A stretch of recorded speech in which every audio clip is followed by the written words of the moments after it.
Pinagpalang araw mga kapatid, sa 15 minuto lamang ay sisimulan na natin ang ating pananambahan.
Habang tayo po ay naghihintay, ay maaari po natin i-share ang link na ito sa ating mga family members, friends, at churchmates. Inaanyayahan rin po namin kayo sa mga sumusunod na gawain.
Sapagkat nasusulat, yamang ako ay buhay, sabi ng Panginoon.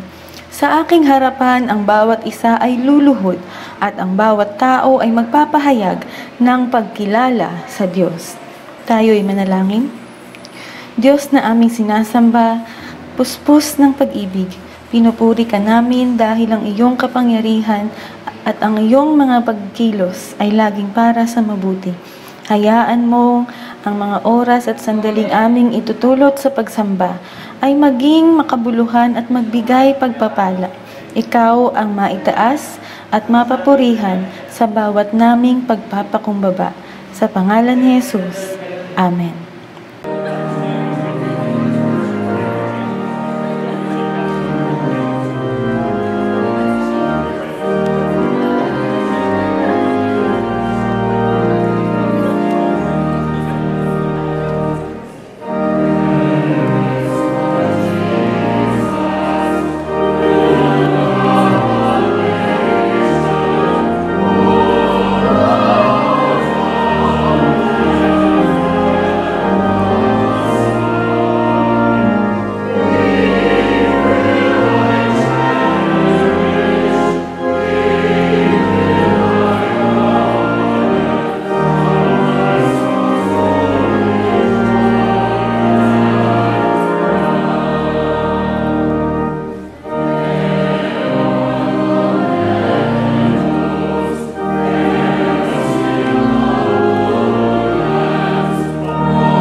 Ating basahin at pakinggan ang sulat ni Pablo sa mga taga-Filipos.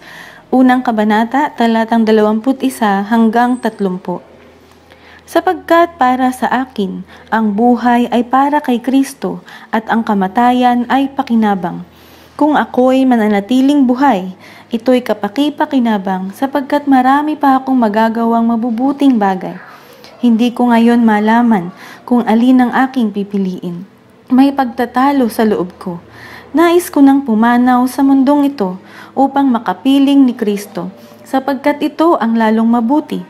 Ngunit alang-alang sa inyo, mas kailangan pang manatili ako sa buhay na ito. Dahil dito, natitiyak kong ako'y mabubuhay pa at makakasama ninyong lahat upang matulungan kayong magpatuloy ng may kagalakan sa inyong pananalig sa Panginoon. Kung magkagayon, lalo ninyo akong maipagmamalaki at lalo ninyong pupurihin si Kristo Jesus dahil sa aking pagbabalik sa inyo. Kaya nga mga kapatid, pagsikapan ninyong mamuhay ng nararapat ayon sa magandang balita ni Kristo. Sa gayon, makabalik man ako sa inyong piling o hindi, makakatiyak pa rin akong kayo'y naninindigan sa iisang diwa at sama-samang ipinaglalaban ang pananampalataya sa magandang balita.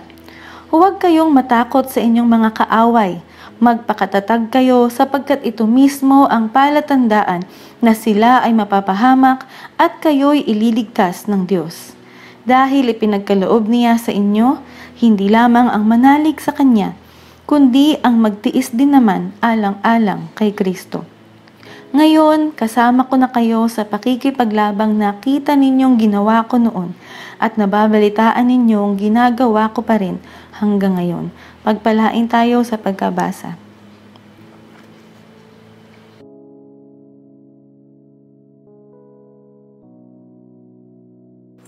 Magandang gabi po sa ating lahat.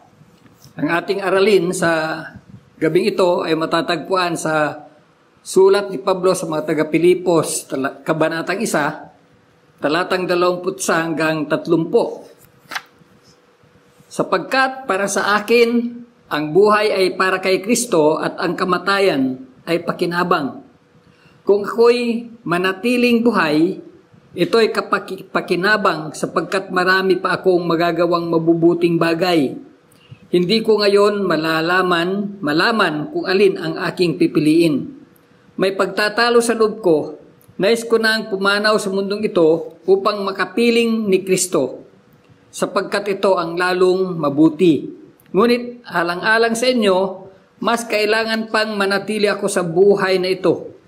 Dahil dito natitiyak kong ako'y mabubuhay pa at makakasama ninyong lahat upang matulungan kayong magpatuloy ng may kagalakan sa inyong pananalig sa Panginoon.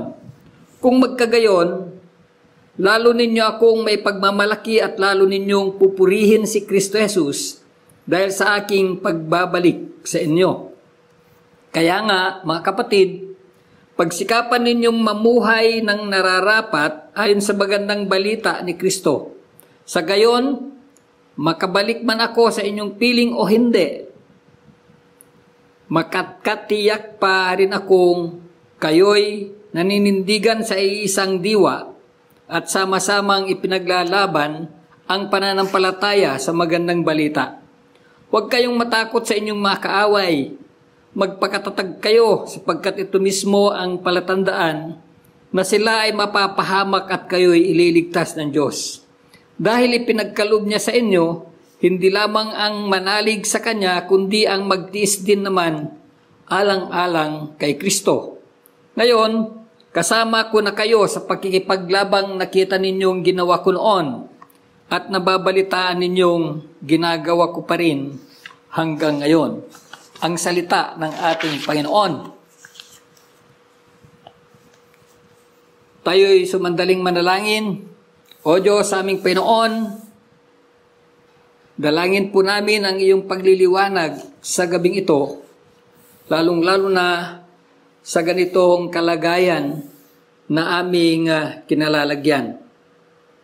Dalangin po namin na nawa may matutunan pa kami sa mga pangyayari sa buhay ni Pablo noong siya ay nagmimisyon at nakatagpo niya ang mga lumalaban sa iyong kadakilaan. Kaya siya ay nalagay sa kalagayan ayaw niya. Ngunit ito ay kanyang tinanggap dahil sa pag-ibig sa inyo at sa pagmamahal sa mabuting balita. Kaya samahan po ninyo kami at nawa makita po namin ang iyong kadakilaan sa buhay ng bawat isa. At ito'y aming dalangin sa dakilang pangalan ni Jesus. Amen. Pakinabang kahit ano ang kalagayan o pakinabang sa lahat ng kalagayan. Naranasan na ba ninyo na merong mga kalagayan, halimbawa, sa aming mag-ama, nagbibiruan naman lang kami. At nag-uunahan na kung pwede, bumili kami ng sasakyan kung sinong mauna sa amin. Dahil ako ang driver, kahit hindi ako yung makabili, ako ang makikinabang pa rin. Kahit ako makabili, ako pa rin ang makikinabang. dahil ako ang siyang gagamit.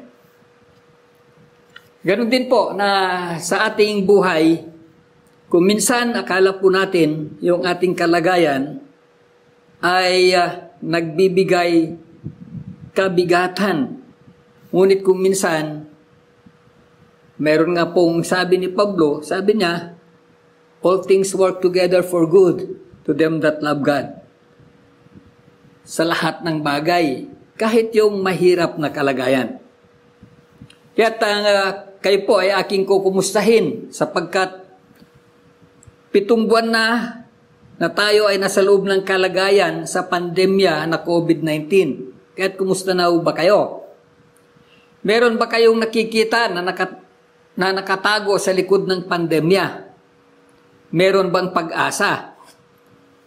Meron bang balita sa likod po ng COVID-19? Magandang balita. At bakit ito pinayagan ng Diyos? Meron ba itong ikabubuti?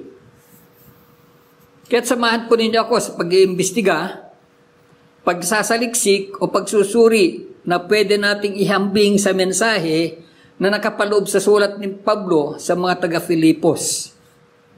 Ihambing sa ating kalagayan po ngayon. Kaya't sa sulat ni Pablo, ayon sa pag-aaral, isinulat niya ang sulat nito sa mga taga-Filipos sa panahon ng kanyang pagkakulong. Ito ay nangyari sa Roma sa pagitan ng 61 hanggang 63 Christian era. Ayon sa pagsusuri, si Pablo ay nakakulong sa tinatawag na house arrest sa ilalim ng pagbabantay ng mga sundalo na nagbibigay laya sa mga ilang pribilehyo gaya ng pagbisita sa kay Timoteo na kadalasan na kanyang sinulatan. Kaya sa sulat niya sa mga Pilipos, sinulat niya ang mga ito sa teologyong tugon sa nararamdaman niyang kamatayan na dala ng kanyang katayuan. Isinulat niya ito sa pangunawa sa kalooban ng Diyos sa kanyang katayuan. Ang kanyang kamatayan nangyari mga ilang taon pagkalipas ng kanyang pagsulat sa mga taga-Pilipos. At ito ay mababasa po natin sa sinulat na may pamagat na libro na Martyrdom of Paul. Sa likod ng pananaw ayon sa pagsusuri, ipinakita ni Pablo ang ang kahangahangang pananaw sa kamatayan. At yan ay sa Pilipos 1:21 hanggang 26. At ang ikalawa, itong pananaw na ito ang siya ding daan ng pagpayo niya sa kongregasyon na magpakatatag kay Kristo. Kahit man sila ay magdusa kung ito ay para kay Kristo. Sa Filipos 1:27 hanggang 30. Kahit sa pananaw ayon sa pagsusuri nga ito, nagsimula ito sa 21 hanggang 23 at sabi, sapagkat para sa akin ang buhay ay para kay Kristo at ang kamatayan ay pakinabang. Kung ako'y mananatiling buhay, ito'y kapakipakinabang sapagkat marami pa akong magagawang mabubuting bagay. Hindi ko ngayon malaman kung alin ang aking pipiliin. Mga kapatid, kung ako, siyempre pipiliin ko yung mabuhay.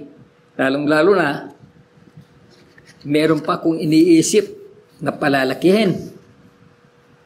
At sa tingin ko po ay bata pa ako. Sa 23 sabi, may pagtatalo sa loob ko, nais ko nang pumanaw sa mundong ito upang makapiling si Kristo, sapagkat ito ang lalong mabuti. Ang katanungan ay, ito kaya ay totoong nasa puso ni Pablo sa panahong higit sa 2,000 nakakaraan na. Kung tayo ay nasa kakalagayan niya, nakakulong dahil kay Kristo, tayo kaya ay meron pang kayang mag-isip, kaya pa kaya tayong magmuni-muni, kaya pa kaya nating magdebosyon, meron pa kaya tayong maisip na ikabubuti. Isang mensahe sa messenger na ibinahagi sa akin, may 2 misyonaryo daw sa lugar ng mga Muslim. At sa kanilang paglalakad ng 2 misyonaryong ito, ay hinarang sila ng 3 lalaki na may mga baril na Armalite.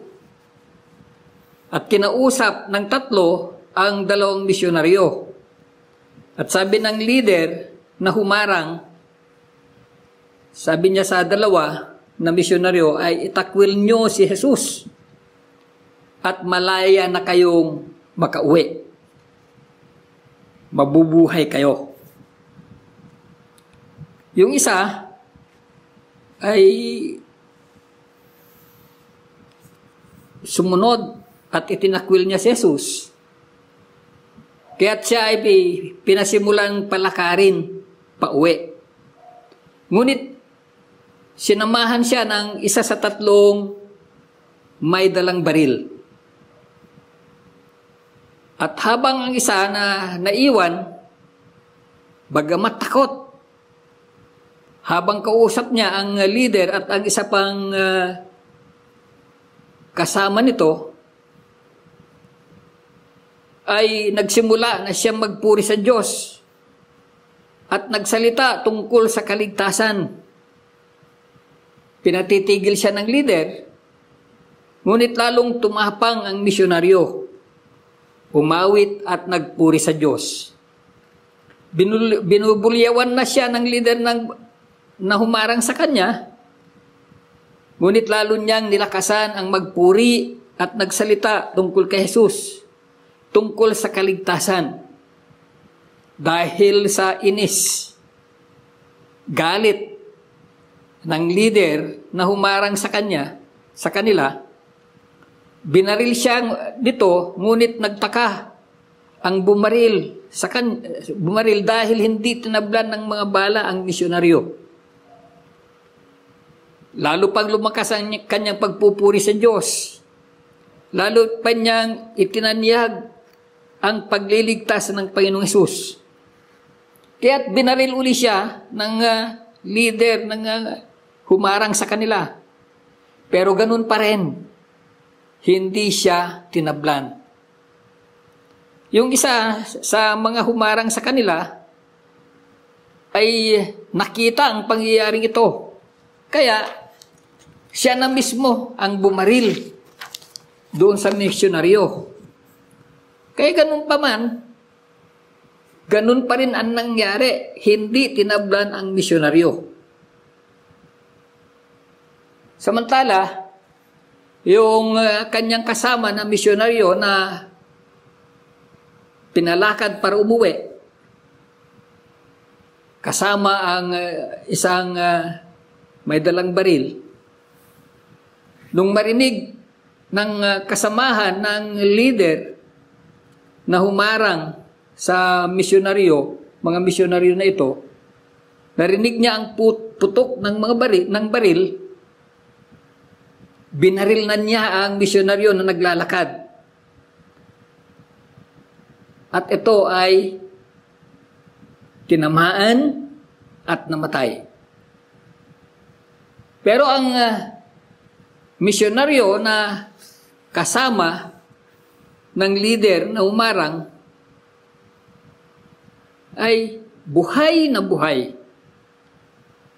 At nagpahayag pa ng kaligtasan sa pamamagitan ni Jesus.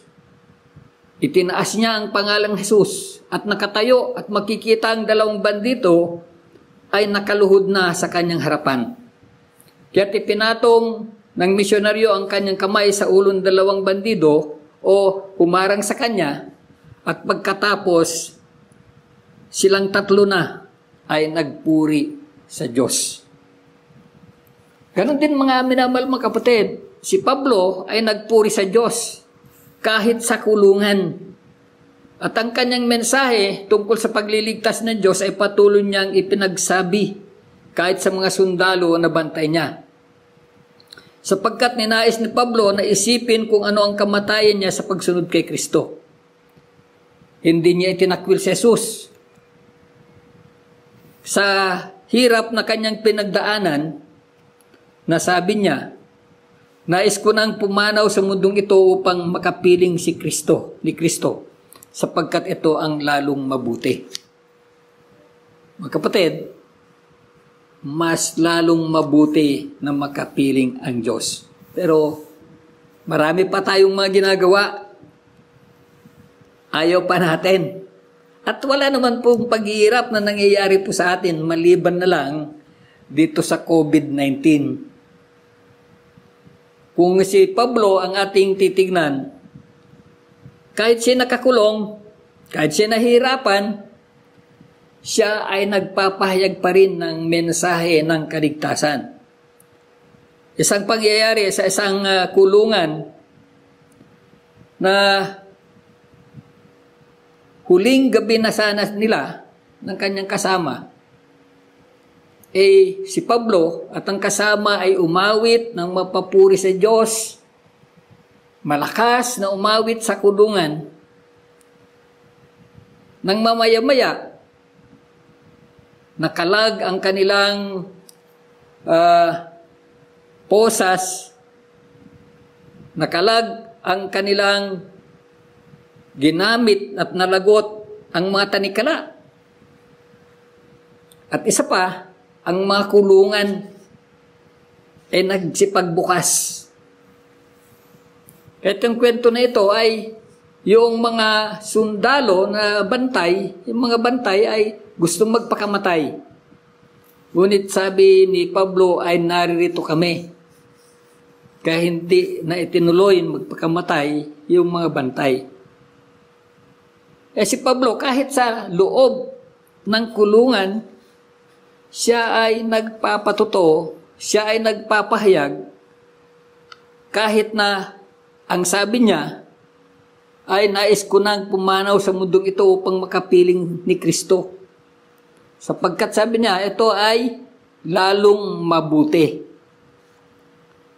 Alam po natin, mga minawal mga kapatid, kung nakikita po natin yung ating mga mahal sa buhay na nahihirapan, ayaw man natin, pero meron po tayong panalangin, Lord, huwag na ninyo siyang pahirapan, kayo na po ang bahala.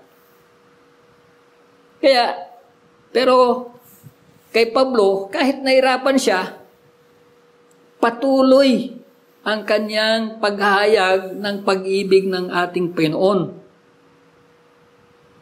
Kaya sa ito ay ang buhay ay kay Kristo.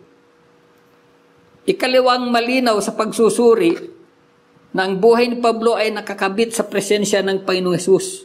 Nakaugnay. Kaya nagagawa ni Pablo ang ganitong gawain kahit po sa kanyang paghirap sapagkat nakaugnay siya sa presensya ng Panginoong Hesus. Ang presensya ng Panginoong Hesus ay laging nasa kanya. Upang ang buhay ay kay Kristo, kailangan na ang buhay ay sa presensya ng Panginoong Hesus. Sigurado si Pablo na ang kamatayan ay hindi paglipat sa kalagayang pagkawala, kaya hindi siya natatakot.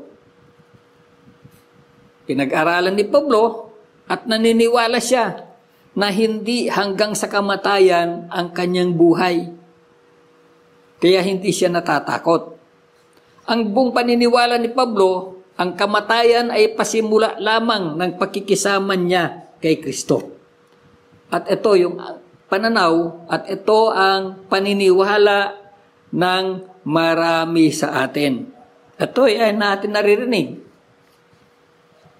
Lalong-lalo na sa pagsamba sa panahon na meron pong inihahanda sa kanyang huling hantungan. Ang karanasang ito ni Pablo ay naubuo pa sa unang karanasang pagkakilala niya kay Jesus. Na sinabi niya sa 2 Corinthians 5:8, mas gusto ko pa nga naming iwan ang katawang ito na aming tinatahanan ngayon upang manirahan na sa piling ng Panginoon. Ibig sabihin, nakita ni Pablo na mas maganda ang buhay sa piling ng Panginoon. Alam po natin, nakaranas si Pablo ng ganitong pagsubok, sapagkat ang pagsubok sa lahat ng mananampalataya ay dumarating sa lahat ng panahon. Lalong-lalo na, dumarating ito sa bingit ng kamatayan. Sa panahon ng First Christian era, nangyayari na po ito sa panahon ni Pablo. At kahit hanggang sa mga panahon ngayon,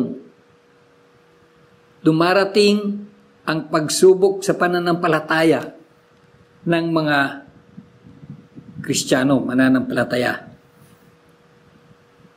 Isang kwento na noong daw tagsibol ng taong 1945, ang huling mensaheng isinulat ni Dietrich Bonhoeffer bago siya i-firing squad sa concentration camp sa Nazi Germany, ay nagpakita ng kaparehong uri ng kumpiyansa at sabi, "For me, this is the end, but also the beginning."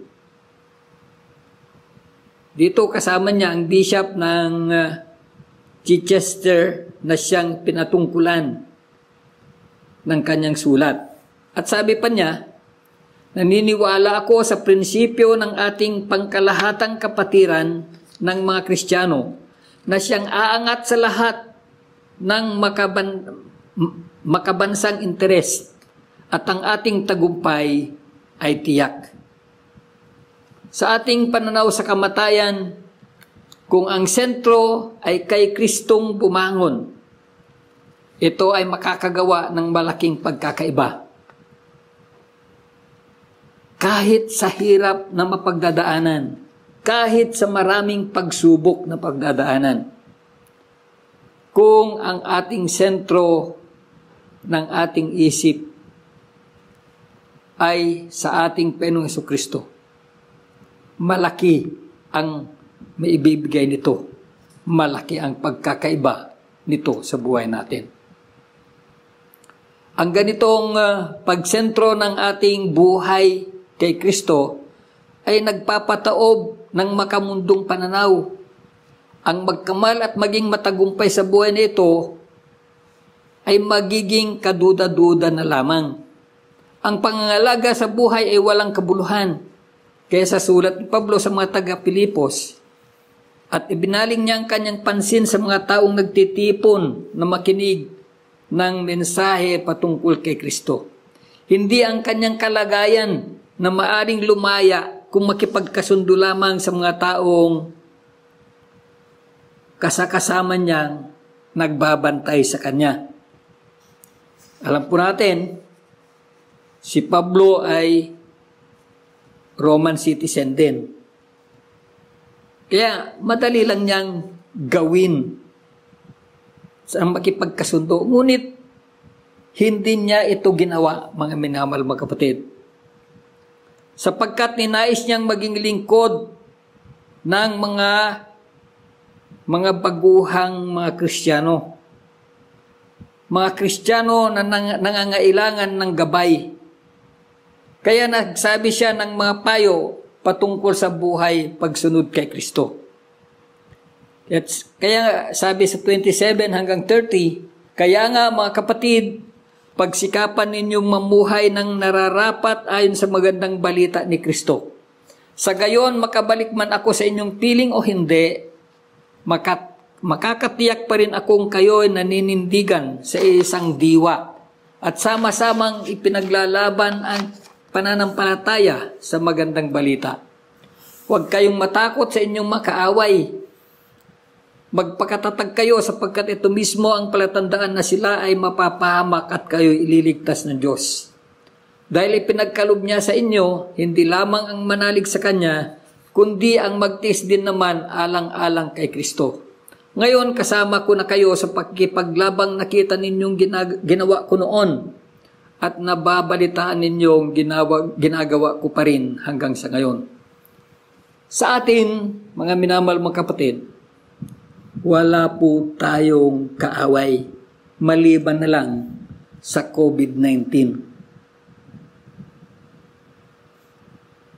Ang ipinagkalob ng Diyos sa atin at gaya ng ipinagkalob niya sa mga naunang Kristiyano ay ang manalig sa Kanya, ang magtiis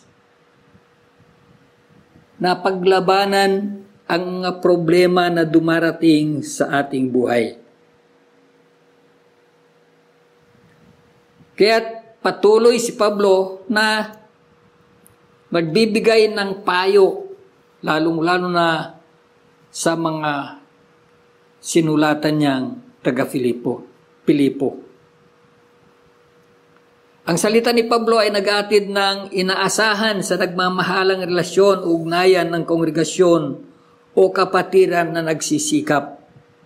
Sabi niya, mamuhay ng nararapat ayon sa magandang balita ni Kristo. Napakaganda at napakataas na hangarin sa buhay, magkakapatid. Ngunit alam ng marami kung paano tayo namumuhay, lalo na sa gitna ng mga pagsubok ngayon. Kahit sa ating pagtulong sa mas nangangailangan, merong hindi lubos na nagkakaisa.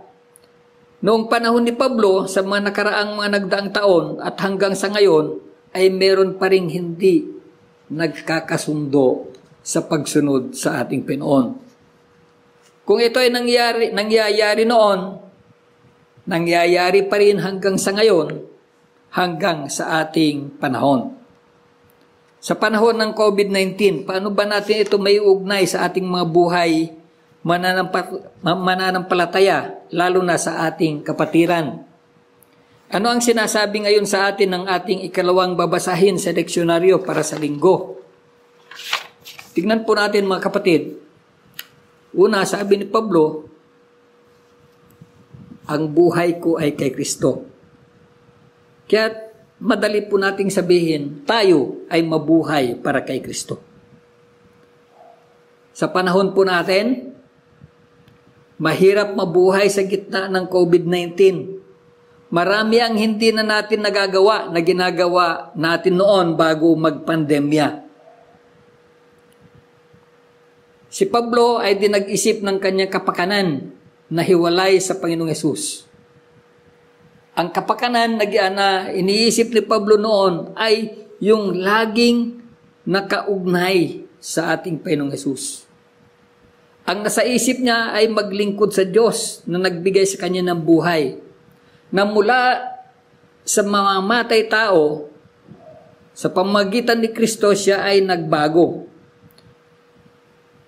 Kung ako'y mananatiling buhay, ito'y kapaki-pakinabang sapagkat marami pa akong magagawang mabubuting bagay. Mga minamahal mga kapatid, tayo ay buhay. Natakot man tayo sa pandemic o COVID-19. Marami rin po tayong magagawa mabubuting bagay. Hindi po tayo namatay. Tayo ay nalagaan po ng Diyos. Tayo kaya ay mayroon ding kapaki-pakinabang na maiambag o maipahayag na tayo ay nasa pag-iingat ng Panginoon. Nakakalungkot dahil sa ang mga lingkod, lalong-lalo kung senior citizen, ay di na makadalaw at mabigyang paglilingkod ang mga nangangailangan. Meron na tayong paraan upang hindi mahawa at di makahawa. Gaya ng pagpapalakas resistensya, magsuot ng matibay na face mask, at may face shield pa. Ngunit tayo ay takot pa rin. Hindi pa rin lubos na nakapaglilingkod. Si Pablo, hindi niya iniisip yon. Pero tayo, ay wala tayong magagawa. Wala tayong masisisi dahil gusto pa nating mabuhay at ayaw natin na sa atin pa magsimula ang kapahamakan sa buhay ng mga tao. Alam ko, naniniwala ko na may pananampalataya tayo. Ngunit natatakot pa rin po tayo. Kaya't ayaw po nating masisi. Sa buhay sa gitna ng pandemya, nakatulong ba ito sa atin? Nakita na ba natin ang nais ng Diyos sa likod ng pandemya na ito? Sa pagsusuri, ipinapakita na sa likod ng mga pahirap na dinanas ni Pablo ay merong napakagandang pangyayari sa buhay ng mga Kristiyano. Nakita ito ni Pablo na pagkakataon at nagpatuloy pa siya. Marami siyang nasulatan at kahit nakakulong ay marami siyang nabigyan ng payo. Naipahayag niya ang kaligtasan kahit sa mga sundalo. Tayo ko mga kapatid, kahit na walang pagsusuri, nakita natin nung una pa ang pwedeng idulot ng pandemya.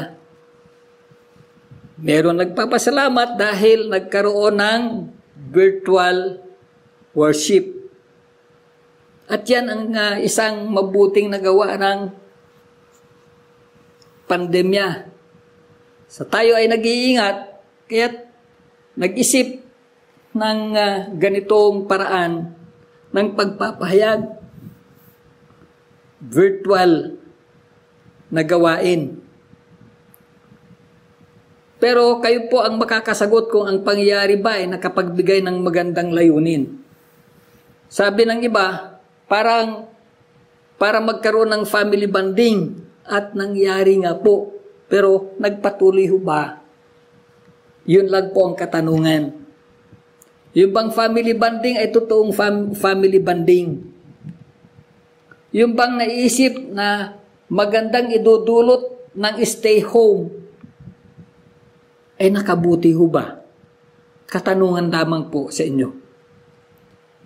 Ito ba ay totoo sa ating lahat? Nagagawa ba natin hanggang sa ngayon ang mga magagandang isipan na naisip na po natin noon? Kung ito ay totoo, tayo ay magpahayag sa gawa. Ito ang pwede natin gawin kahit sa likod na pahirap ng COVID-19. Habang hindi pa normal at hindi pa papayagan sa lantarang paglilingkod o pagsama-sama, tayo ay mamuhay na nagpapatotoo. Si Pablo, kahit sa loob ng kulungan, nagpatotoo. Nagpapatotoo sa pamamagitan ng pagsali sa mga virtual na gawain. Pwede po natin gawin yon, sapagkat ito ay isang magandang naibigay ng COVID-19. Nag-iingat na tayo, nakakapanambahan pa tayo sa loob ng ating mga tahanan. Sa ating pagsamba, may katanungan lamang po tayo. Ngunit, alam ko po na lahat ng pamilya ay may cellphone at nakakabili ng 50 pesos na data. At kung meron ka na nun, makapanambahan ka na kahit hindi tayo nagkikita-kita. Kahit hindi na nakabihis ng gusto. Dahil yan ang nangyayari. Yan po ang nakikita kapag nakalimutan na isara yung video. At nakikita na meron nakapambahay.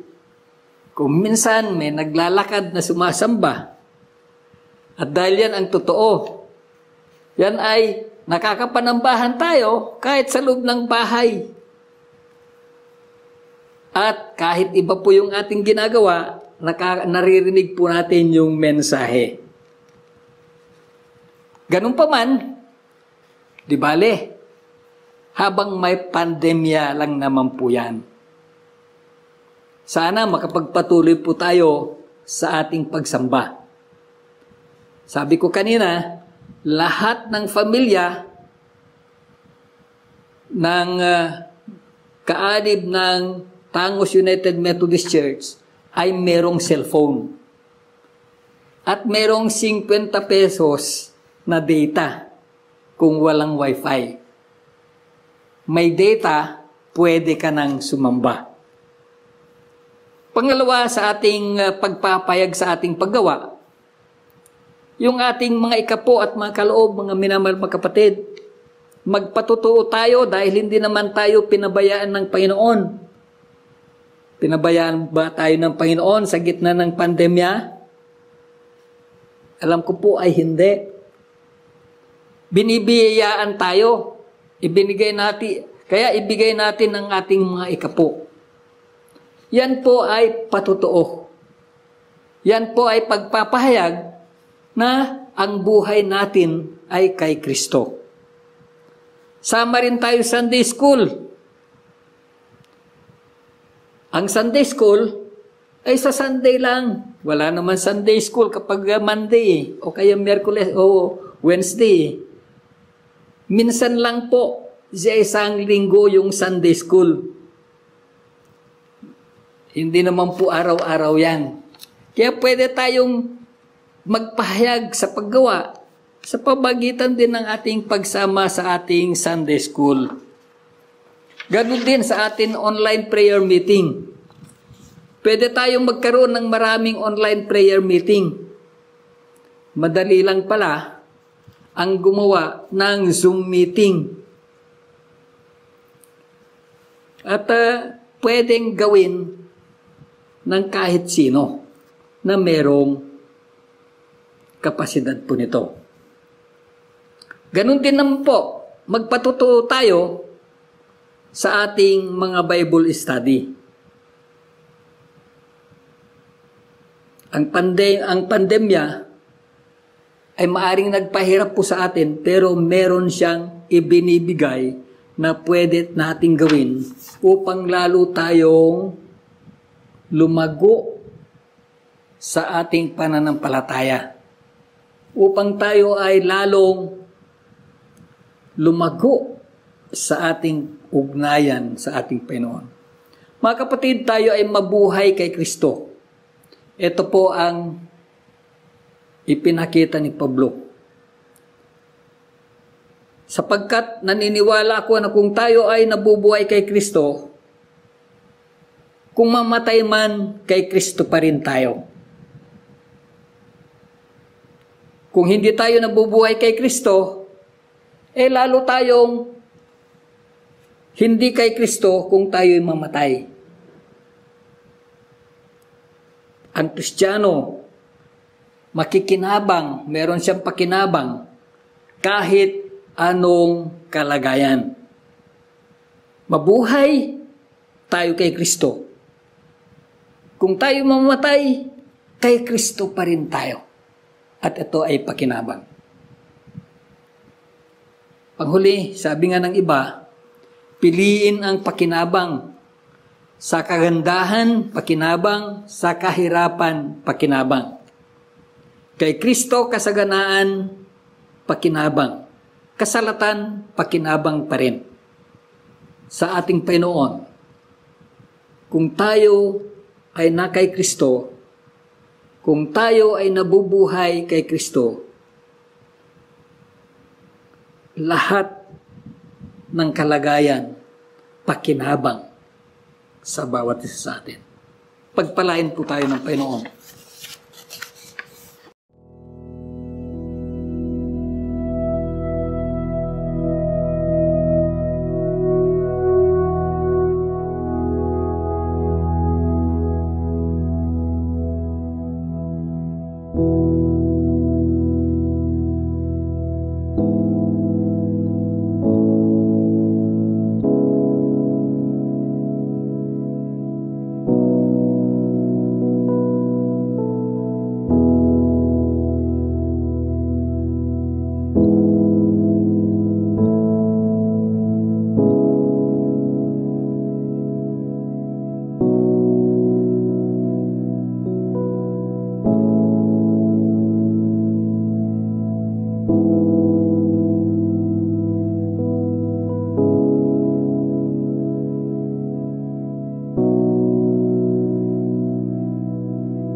Tayo'y manalangin. Salamat o Diyos sa aming Panginoon sa iyong patuloy na pag-iingat sa bawat isa sa amin. Tunay nga po na kahit sa panahon ng mga unang Kristiyano, marami ng pagsubok sa kanilang mga buhay. At hanggang sa ngayon ay marami pa ring pagsubok. Magkakaiba-iba lamang. Ngunit pagsubok pa rin. Sa katatagan ng pananampalataya ng mga kumilala, nakinig at sumunod sa iyong anak na si Jesucristo na aming Panginoon at tagapagligtas. Kaya dakilang Diyos, dalangin po namin na patuloy kang mangusap sa bawat isa o Diyos sa aming Panginoon. Patuloy kang magsalita at patuloy mong ipadama ang iyong presensya sa bawat isa sa amin. At ipadama, Panginoon, na lagi po ninyo kaming sinusubaybayan, iniingatan, upang ang aming mga buhay na ito, anumang kalagayan, ay makita po namin na laging pakinabang. Sapagkat pakinabang ang ikaw ay aming kasama. Pakinabang na kayo, aming Panginoon, ay aming nakilala. At pakinabang na kami ay patuloy na sumasamba at patuloy nagtatalaga ng aming buhay sa iyo. Pakinabang, Panginoon, sa lahat ng oras, kahit anong aming kalagayan. At dinadalangin din po namin, Panginoon, ang patuloy po naming makita ang liwanag na nanggagaling po sa inyo. Kahit po sa aming mga minamahal sa buhay na may karamdaman, nawa makita po namin ang iyong mensahe sa mga ito. Hindi lamang po sa amin, kundi sa kanila mismo, O Diyos, na merong nararamdamang hindi kagandahan sa kanilang malupang katawan. Nawa, ang mensahe na ito ay aming may lagay sa aming mga isip at aming mga puso. At maging ito ay warning sa mga bagay na hindi po kaaya-aya sa aming mga buhay. Hindi kapakinabangan ng aming buhay. Ngunit alam po namin, Panginoon, ang mga bagay na ito ay kapakinabangan pa rin upang makita namin ang aming patuloy na kalagayan kung wala ka sa amin.